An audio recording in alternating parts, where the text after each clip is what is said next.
আসসালামু আলাইকুম। আমি রাহানা সুলতানা। স্বাগতম সুলতানা কুক হাউসে।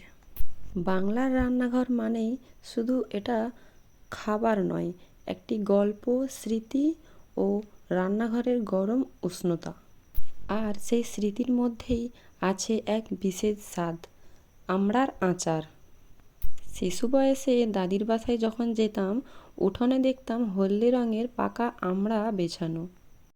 তখন দাদি বলতো, এটা আমড়া না গো, এটা পরিবারের গল্প। আজ সেই গল্পকে জীবন্ত রূপ দেব। চলো বানাই দাদির স্টাইলে আমড়ার আচার। সুগন্ধি শুকনো মরিচ, ধনে আর সরিষার ঘ্রাণ যেন বলছে, আমাকে ঠিকভাবে ভাজো, আমি আচারের রূপ পুরো বদলে দেব। এরপর আসল জাদু। কড়াইতে গেল সর্ষের তেল, তার মধ্যে দুটো শুকনো মরিচ আর একে একে আমড়াগুলো নেমে পড়ল মাঠে। এবার যাচ্ছে লবণ। লবণ ছাড়া কোনো স্বাদই পূর্ণ নয়, তাই দিলাম ঠিক পরিমাণে, না কম না বেশি। এবার নামছে লাল মরিচ। টক আচারে ঝালের টক্কর একটু না থাকলে কি চলে। এইবার দিচ্ছি 1 চিমটি হলুদ, স্বাদে রং আর রঙের রূপ। এটাই হলো আচারের আসল জাদু। টক আর ঝালের মধ্যে একটু মিষ্টি দিচ্ছি, এটাই পুরো আচারের ব্যালেন্স রাখে।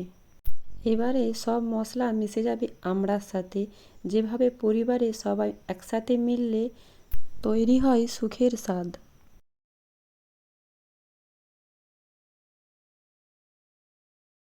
এইবার দিচ্ছি ভাজা মশলা, একটু কম, কিন্তু কাজ দেয় দারুণ। গন্ধ ফুটলেই মনে হয় আচার হচ্ছে রেডি। যদি রেসিপিটি ভালো লাগে, লাইক, শেয়ার ও সাবস্ক্রাইব করতে ভুলবেন না। আর কমেন্ট করে জানাও পরের ভিডিওতে কোন রেসিপি দেখতে চাও। এই তো তৈরি আমাদের ঘরোয়া আমড়ার আচার।